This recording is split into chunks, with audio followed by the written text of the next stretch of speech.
It's always made me sad when someone who used to be very attractive really lets himself go. And with that in mind, I went around my home and took down all the mirrors.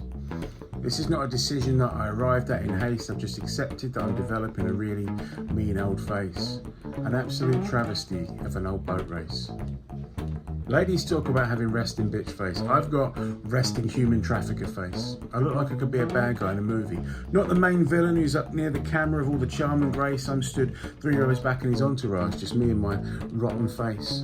Wearing a woolly hat and a donkey jacket to give me more than half a line of dialogue would be a waste, as the words look absurd come tumbling out of my raggedy face. I've got an absolute car crash of a Chevy Chase.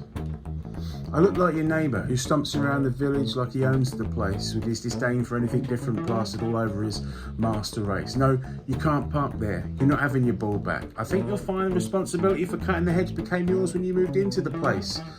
I've got an absolute war crime of a Hale and Pace.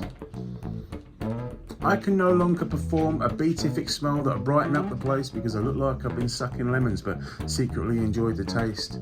As if the sourness of all the juice and the rind couldn't quite match the bitterness of the thoughts that look like they might percolate behind my visage that's been so thoroughly beaten by time.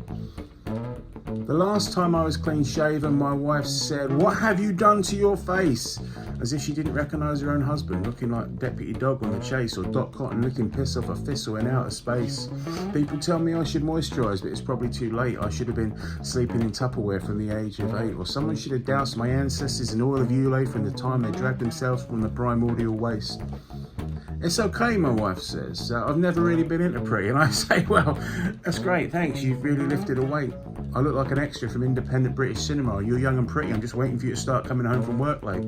And every handsome fucker on the TV looks like they're sculpted out of clay, and I look like one of Wallace and Gromit's mates that the animators just threw away.